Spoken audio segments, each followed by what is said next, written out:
Olá pessoal, bem-vindos a mais um vídeo e agora a gente vai falar da corrente de lesão. Muitas anormalidades cardíacas distintas, em geral as que lesam o próprio músculo cardíaco, fazem com que, em geral, parte do coração permaneça parcial ou totalmente despolarizada durante todo o tempo. Então existem algumas patologias ou algumas anormalidades que ocorrem no coração que fazem com que uma parte desse coração fique ou parcialmente ou totalmente despolarizada durante todo o tempo.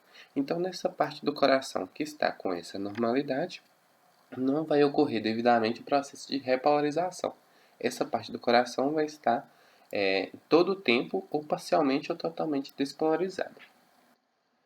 Quando isso ocorre, a corrente flui entre as áreas despolarizadas por patologias e as normalmente polarizadas, mesmo entre os batimentos cardíacos. Então, mesmo quando o coração está em repouso, essa parte do coração anormal, que está totalmente ou parcialmente despolarizada, vai existir essa corrente.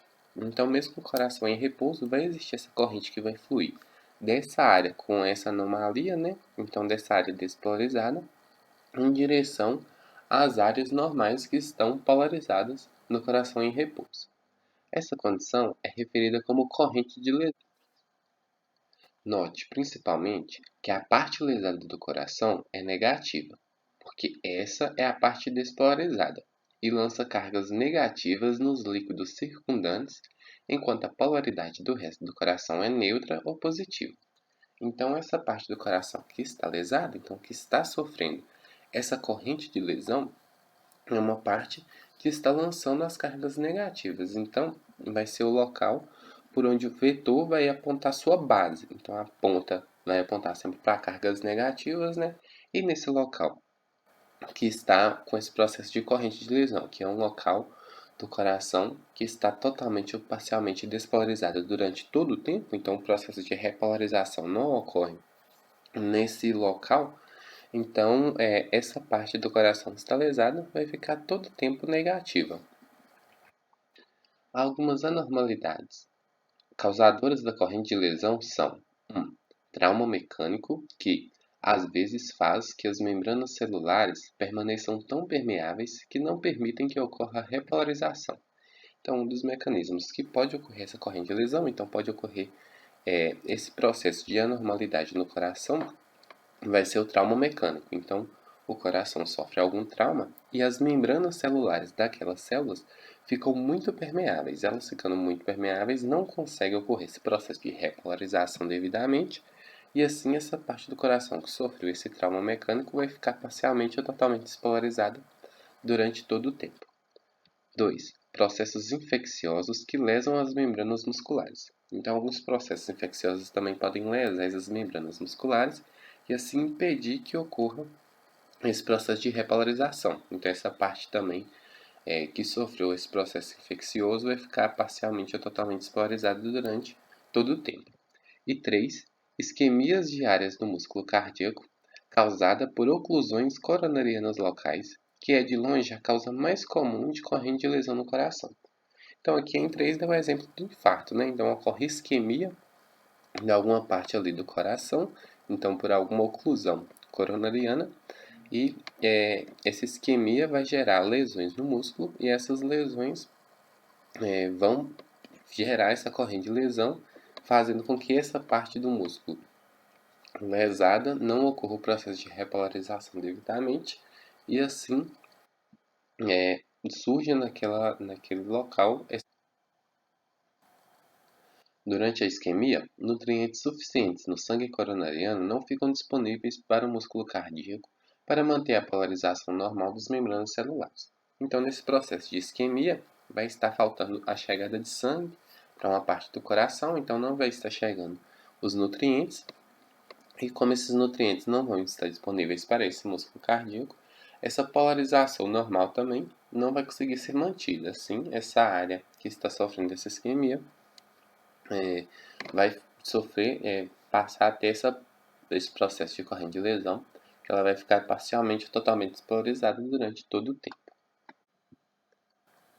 Então agora a gente vai falar do efeito da corrente de lesão no complexo QRS. Então, se está existindo naquele coração uma corrente de lesão, como vai se apresentar geralmente nesse complexo QRS, né? Quais alterações a gente vai poder observar e como elas ocorrem. Então aqui do lado está a figura 12.17 para ficar mais fácil o entendimento. Então na figura 12.17, pequena área da base do ventrículo esquerdo foi recentemente infartada, perda do fluxo sanguíneo coronariano. Assim, durante o intervalo TP, isto é, quando o músculo ventricular normal está totalmente polarizado, ainda flui uma corrente negativa anormal da área infartada da base do ventrículo esquerdo e que se espalha por todo o restante dos ventrículos. Então aqui a gente pode ver, nessa primeira imagem, que seria o momento onde o coração estaria nesse intervalo, né? Dito intervalo TP, então, após ocorrer a repolarização dos ventrículos, então seria um momento no coração normal, onde todo o coração estaria polarizado. Entretanto, a gente pode ver aqui a área lesada. Essa área lesada significa que nesse local onde a área está lesada está ocorrendo essa corrente de lesão. Então ali estão com aquelas cargas negativas que a gente viu no tópico anterior. Assim, mesmo nesse coração que teoricamente estaria em repouso, seria o momento onde ele todo teria que estar com a mesma carga, né, se ele estivesse normal, como aqui ele está anormal, surge esse vetor. Então, esse vetor com sua base, né, apontando para a área lesada e a sua ponta apontando para a área polarizada, que é a área do coração que está normal. Então, o vetor dessa corrente de lesão, como mostrado no primeiro coração da figura 12.17, está na direção de cerca de 125 graus, com a base do vetor, extremidade negativa, voltada para o músculo lesado. Como mostra na parte inferior da figura, mesmo antes do início do complexo QRS, esse vetor produz registro inicial na derivação 1 abaixo da linha do potencial zero, porque o vetor projetado da corrente de lesão na derivação 1 aponta na direção da extremidade negativa do eixo da derivação 1. Então, para ficar mais fácil entender, a gente trouxe aqui a figura 12.17 com o efeito da corrente de lesão no eletrocardiograma. Então, essa imagenzinha aqui fui eu que adicionei à parte, então a figura 12.17 é apenas essa. E aqui a gente tem 6 corações com 6 estágios diferentes de um coração que está sofrendo, né, uma parte dele nesse processo de corrente de lesão. E essa imagem aqui representa as 3 derivações. Então, as derivações bipolares dos membros, para ficar mais fácil de a gente visualizar. Então, a gente tem a derivação 1, 2 e 3, e assim vai ficar mais fácil a gente entender. Aqui, nesse momento 1, como foi dito lá, seria um momento onde o coração estaria totalmente polarizado. Entretanto, existe uma área lesada, que aqui a gente pode ver que está em uma cor um pouco mais escura, e como existe essa área lesada, que ela está a todo momento ou despolarizada ou parcialmente despolarizada, então vai haver o surgimento desse vetor, mesmo quando seria um momento onde ele não ocorreria.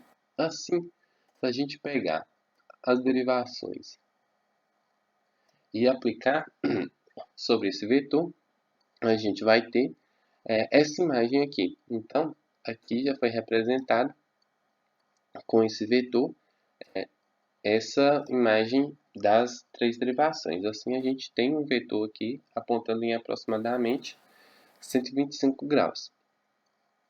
Com isso, a gente pode ver que esse coração, então, onde não deveria estar existindo nesse momento, né? Nessa primeira imagem, onde não deveria estar existindo uma corrente, está havendo. E essa corrente é um vetor que aponta em aproximadamente 125 graus. Assim, na derivação 1, a gente pode ver que ela está bem negativa. Então, aqui a gente pode visualizar essa imagem, então, abaixo do potencial zero, que é esse momento, essa corrente de lesão que está gerando no eletrocardiograma. Então, em um coração normal, não estaria havendo, né? Então, estaria sem nenhum registro nesse momento, já que o coração estaria em uma mesma polaridade, então o eletrocardiograma não marcaria nada.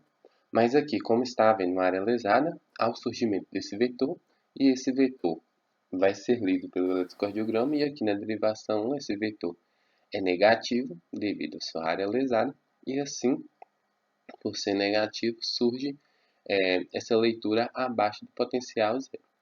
Na derivação 2 a gente pode ver que ela é um pouco positiva. Então, esse vetor também na derivação 2, onde teoricamente em um coração normal não deveria estar havendo uma leitura, né? Agora, como o coração estabilizado está havendo, e aqui ela vai ser mais positiva. E na derivação 3 a gente pode ver que ela é bem mais positiva também, então é a mesma coisa, mas aqui a leitura que está sendo feita devido a essa corrente de lesão pela existência dessa área lesada é uma leitura também bem positiva, então acima do potencial zero.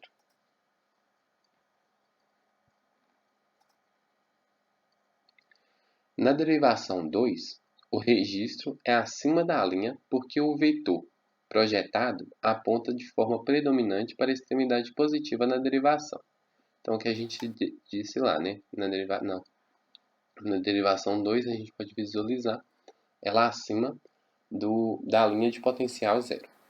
E na derivação 3, o vetor projetado aponta na mesma direção que a extremidade positiva da derivação 3, de modo que o registro é positivo. Então aqui o vetor está apontando 125 graus e ele se sobrepõe à derivação 3, que também é uma derivação que está a 125 graus. Então aqui a marcação feita em 3 se sobrepôs, o vetor se sobrepôs à derivação 3. Então o registro também que marcou foi um registro positivo, já que está apontando para a extremidade positiva da derivação 3.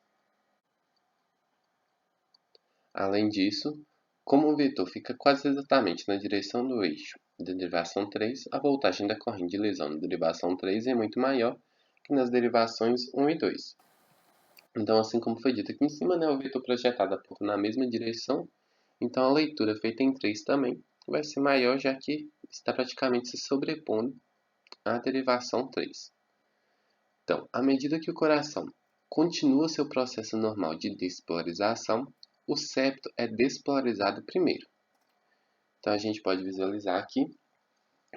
Então, inicia esse processo de despolarização e a despolarização inicia normalmente. Então, com a parte do septo se despolarizando primeiro. Entretanto, esse vetor vai sofrer modificações na sua angulação, já que o septo agora está despolarizado e essa área que está lesada também está despolarizada. Então, a gente pegando a figura aqui das derivações e aplicando, a gente pode ver que o registro feito por esse segundo coração é aqui visualizado nessa segunda conjunto de imagens, então nessas três, na derivação 1, 2 e 3. E a gente pode ver que aqui em 1, a derivação está perpendicular à derivação 1, então está marcando o que seria o zero. Portanto, agora essa leitura feita vai atingir a linha de potencial zero, já que está a 90 graus. Na derivação 2, então aqui, lembrar que essas derivações não estão proporcionais, que está bem menor, eu só coloquei aqui para ficar mais fácil de usar as direções, mas na derivação 2 a gente pode ver que é uma leitura também positiva. Então o registro aqui no eletrocardiograma vai ser mais para cima ainda do potencial zero. E em 3 também é positivo. Então o desenho aqui se assemelha com o desenho em 2 também, de maneira a ascender. Em seguida, a despolarização se espalha para baixo em direção ao ápice e para trás em direção às bases dos ventrículos. Então, em seguida, a despolarização continua, né? Então a gente passa para essa imagem onde a despolarização começa a se espalhar em direção ao ápice e às paredes dos ventrículos. Então aqui a gente já tem essa terceira leitura que é feita. Então na derivação a gente vê que ela é um pouco negativa, então só um pouco abaixo da linha do potencial zero. Na derivação 2 a gente pode visualizar que ela também é um pouco maior o vetor, né? Então a leitura feita em 2 é um pouco mais positiva. Então aqui aumentou um pouco a leitura feita. E na derivação 3 se assemelha também, é um pouco mais positiva.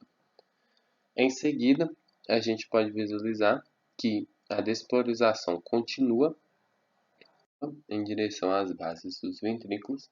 E assim, aqui não está as derivações, né, não estão devidamente proporcionais, mas só para a gente ter uma noção que a gente vê o vetor aqui em 1, ele está negativo, então a gente vê essa linha descendo. Em 2, a gente vê que ela está próxima ao zero, né, então próximo à leitura em zero na derivação 2, entretanto está um pouco negativo, então a gente vê que ela desce e fica um pouco abaixo do potencial zero. E em 3, a gente visualiza que ela está um pouco positivo, mas bem próximo do zero também. Então a gente vê aqui a derivação 3 e vê que ela está um pouco positiva. Então há também essa descida na leitura da derivação 3 para ficar bem próximo da linha do potencial zero.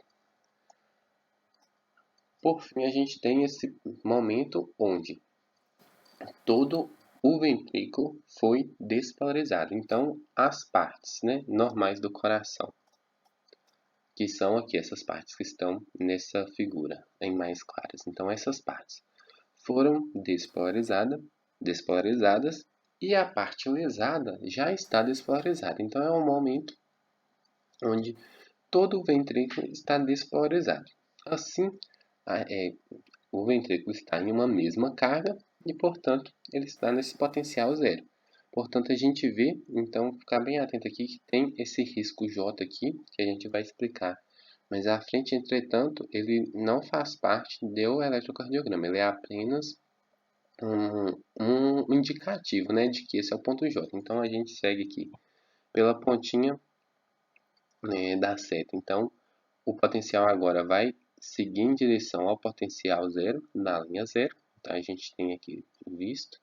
Na derivação 2, também indo em direção à linha zero. E na derivação 3 também, na linha de potencial zero. Assim, a gente tem gerado esse complexo QRS. Então, com o início, né, da despolarização e o momento onde todo o ventrículo está despolarizado. Esse ponto, onde todo o ventrículo está despolarizado e toca a linha de potencial zero, é chamado de ponto J. Por isso que tem essa setinha aqui escrito o J. Então, esse ponto, né, onde está tocando, onde ele toca a linha de potencial zero, é o chamado ponto J. E então, depois que ocorre a despolarização, inicia o processo de repolarização e então se dá seguida e continuidade nesse eletrocardiograma. Então aqui a última porção dos ventrículos a ser totalmente despolarizada é a base do ventrículo direito, porque a base do ventrículo esquerdo já está totalmente e permanentemente despolarizada. Por análise vetorial, os estágios sucessivos da geração do potencial do eletrocardiograma.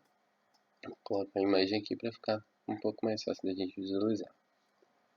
Pela propagação da onda de despolarização pelos ventrículos, podem ser construídos graficamente, como demonstrado no inferior da figura 12.17, que é o que a gente discutiu aqui. Quando o coração fica totalmente despolarizado, então, nessa imagem e nessa leitura, ao final do processo de despolarização, como observado no estágio próximo ao final na figura 12.17, todo o músculo ventricular está no estado negativo. Então, nesse estágio, quando todo o músculo está despolarizado, todo o ventrículo está nesse estado negativo. Portanto, nesse instante do eletrocardiograma, nenhuma corrente flui dos ventrículos para os eletródios no eletrocardiógrafo, porque agora tanto o músculo cardíaco lesado como o músculo que se contrai estão despolarizados. Então, esse é o momento onde todo o ventrículo está despolarizado e está na mesma polaridade. Então, nesse coração onde existe essa corrente de lesão, vai existir esse momento onde todo o músculo vai estar, onde todo o ventrículo vai estar despolarizado, mas não vai existir um momento onde todo ele vai estar polarizado, já que essa área lesada vai estar sempre despolarizada. Então, por isso que surge essa corrente de lesão. Depois, à medida que ocorre a repolarização, todo o coração por fim se repolariza, exceto a área de despolarização permanente na base lesada do ventrículo esquerdo. Então, aqui é a imagem final, onde o ventrículo se repolariza menos a área lesada. Então, essa área lesada vai permanecer despolarizada. Assim, a repolarização produz o reaparecimento da corrente de lesão em todas as derivações, como mostrado na extrema direita da figura 12.17. Então, surge, esse vetor, que é da corrente de lesão, com sua base em direção à área lesada, e assim surge a leitura da corrente de lesão, já que essa área lesada vai estar permanentemente despolarizada. Agora a gente vai falar do ponto J, o potencial de referência zero para analisar a corrente de lesão. Então, a gente viu aqui, nessa leitura no eletrocardiografo, que existe um ponto que é o chamado ponto J. Então, aqui é um indicativo, chamado ponto J, que é o momento onde esse ventrículo vai estar totalmente despolarizado e assim nenhuma corrente está fluindo entre ele. Então, nesse momento, é quando não vai existir aquele vetor mais, e assim vai tocar esse potencial zero no eletrocardiograma. Esse ponto é o chamado ponto J. Então, existe um método para a gente verificar onde é esse ponto J, já que no coração, onde está, mesmo no coração em repouso, não a leitura vai estar sendo feita, já que não existe esse momento onde o coração vai estar totalmente polarizado, já que essa área lesada vai estar sempre despolarizada. Então, sempre vai estar fazendo a leitura. Então, para a gente identificar esse ponto zero, que é o momento onde não está havendo nenhum vetor no coração, a gente vai ter que ver que é o momento onde todo o ventrículo vai estar despolarizado. Então, ele todo despolarizado, então as áreas normais vão estar despolarizadas. E a área lesada também vai estar despolarizada, já que a área lesada fica sempre despolarizada. Então, não vai haver vetor, e não havendo vetor, não vai haver leitura. E esse será o momento onde será visto o ponto J no eletrocardiograma. Então, o ponto J, que é o ponto de referência zero para analisar corrente de lesão. Pode-se pensar que os eletrocardiógrafos, para registro dos eletrocardiogramas, poderiam determinar quando não existe corrente fluindo em torno do coração. Então, a gente poderia pensar, o eletrocardiógrafo consegue determinar o momento onde não vai existir um vetor ali no coração. Então, ele pode determinar isso. Isso seria o que a gente poderia pensar. Entretanto, muitas correntes extras existem no corpo, como correntes decorrentes dos potenciais da pele e das diferenças de concentração nos diferentes líquidos do corpo. Então, esse eletrocardiógrafo não faz esse trabalho de determinar quando não está havendo corrente no coração, já que os eletrodes são colocados sobre a pele, e esses eletrodes podem sofrer interferências de alguns potenciais que ocorrem além do coração. Então, os potenciais existentes, os potenciais de pele, ou as diferenças iônicas que existem nos líquidos do corpo. Então, mesmo o coração não estando apresentando aquele vetor, então não estando havendo corrente no coração, poderia dar alterações devido a esses potenciais extras que existem no corpo, que são os potenciais de pele e as diferenças das concentrações iônicas. Assim, quando dois eletrodes são conectados entre os braços ou entre um braço e uma perna, essas correntes extras fazem com que seja impossível predeterminar o nível exato de referência zero no eletrocardiograma. Então, o eletrocardiógrafo não consegue determinar esse momento, onde não está aparecendo nenhuma carga no coração, porque existem outras cargas extras, né, por fora do coração que podem interferir nesse eletrocardiógrafo. Então, isso faz ser impossível para determinar esse nível de referência zero. Então, o nível exato de referência zero. Então, por essas razões, o procedimento deve ser usado para determinar o nível de potencial zero.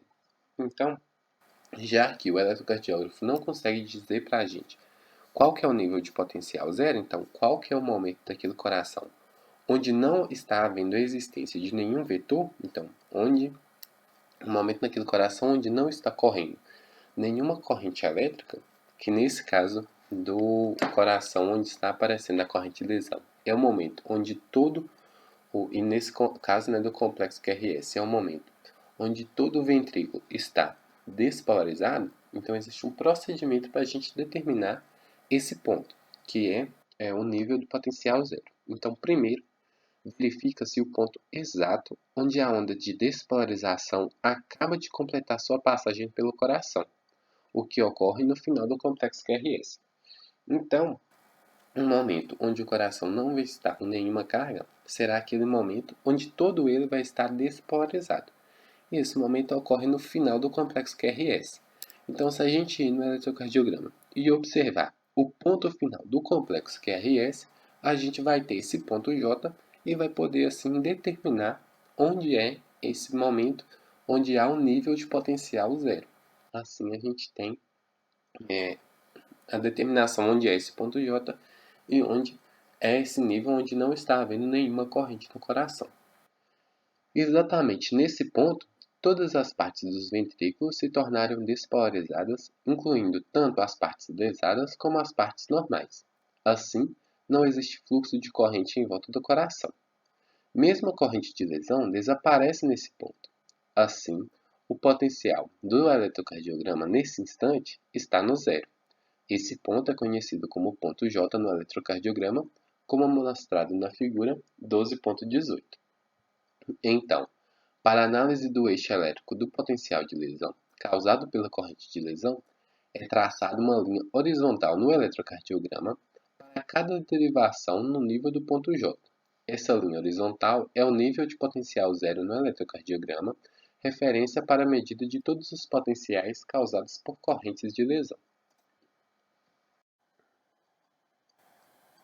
A gente tem aqui, então, a figura 12.18. Então, ponto J com o potencial de referência zero dos eletrocardiogramas nas derivações 1 e 3. Também, na parte inferior da figura, é mostrado o método para determinar o eixo do potencial de lesão. Então, a gente tem aqui, na imagem 1, ocorre, né, a existência da onda P e inicia o complexo QRS. Então, o momento onde acaba esse complexo QRS, então, é o momento onde é o fim desse complexo QRS, é o ponto J, que é aquele momento onde todo o ventrículo vai estar despolarizado. Então, não vai estar havendo corrente nesse coração. Então, a gente identificou o ponto J, que é esse ponto no final do complexo QRS, e traçando uma linha horizontal por ele, a gente vai ter a linha do potencial zero desse eletrocardiograma. Então, aqui na derivação 1, aqui na derivação 3, a mesma coisa. Então, a gente tem a derivação 3, o complexo QRS. No final do complexo QRS, a gente vai ter o ponto J e traçando a linha por esse ponto J, a gente vai ter a linha de potencial zero. Então, aqui a gente pode ver que traçado, né, a linha de potencial zero, a gente visualiza aqui a setinha apontando para cima da linha de potencial zero.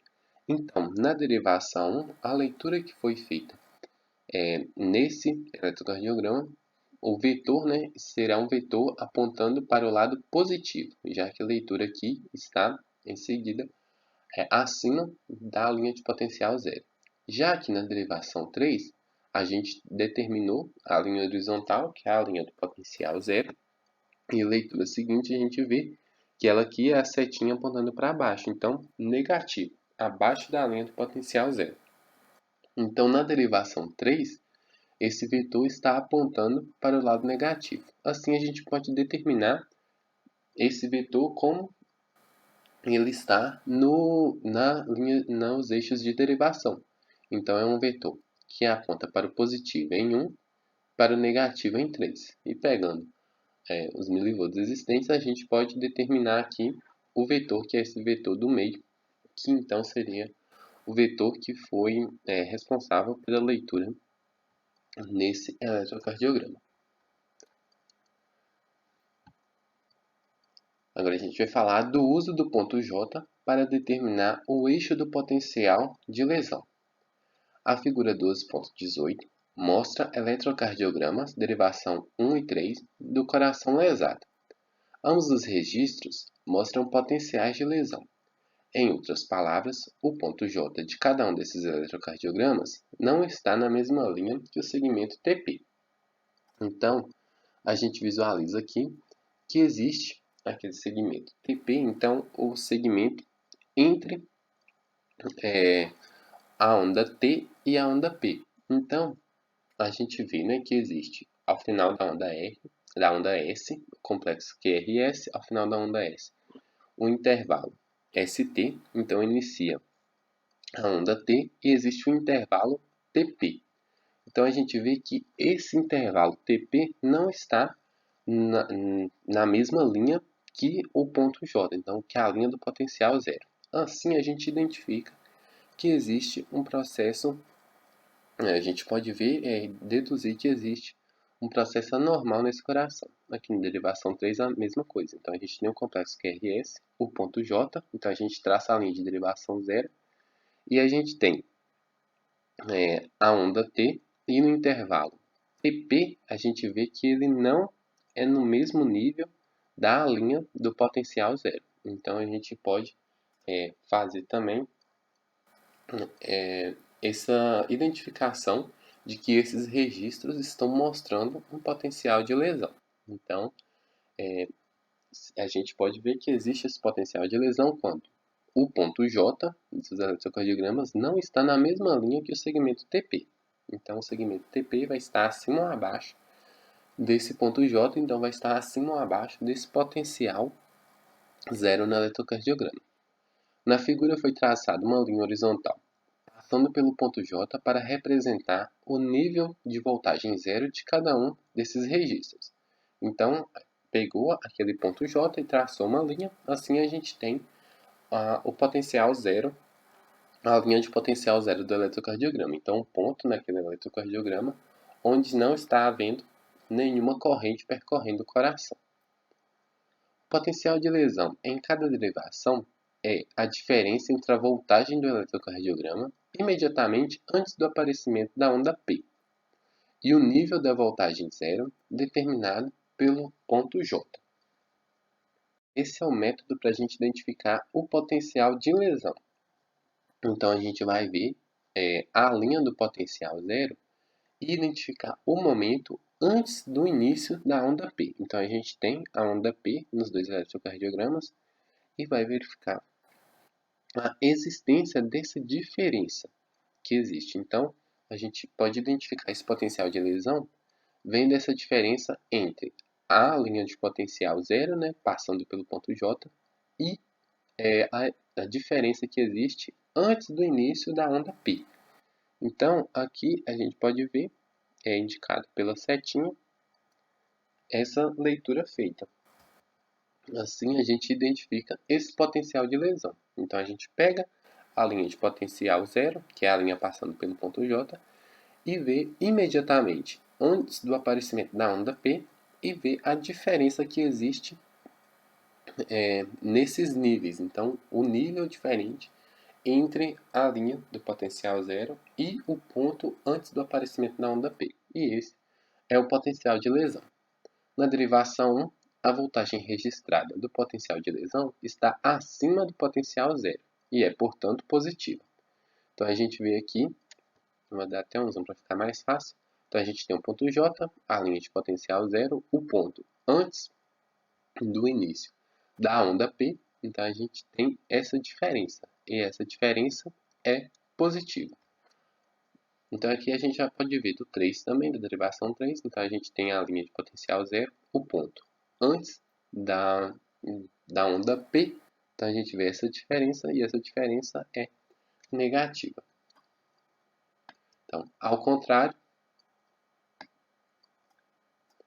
na derivação 3, o potencial de lesão está abaixo do nível da voltagem zero e é, portanto, negativo.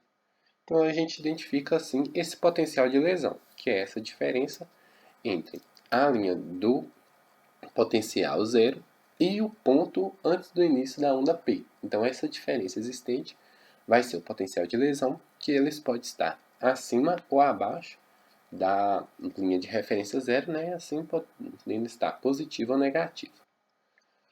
Na parte superior da figura 12.18 estão representados nas coordenadas dessas derivações os respectivos potenciais de lesão das derivações 1 e 3. Então a gente vê aqui os respectivos potenciais de lesão das derivações 1 e da derivação 3, que é essa setinha indicando. O vetor resultante do potencial de lesão para toda a massa muscular ventricular é determinado pela análise vetorial como descrito. Nesse caso, o vetor resultante se estende do lado direito dos ventrículos, na direção esquerda e ligeiramente para cima, com um eixo em cerca de menos 30 graus. Então, essa é a leitura que a gente fez, né? A gente pega esses potenciais de lesão na derivação 1 e 3 e aplicando eles aqui a gente tem esse vetor, que aqui nesse caso deu um vetor apontando aproximadamente na direção de menos 30 graus.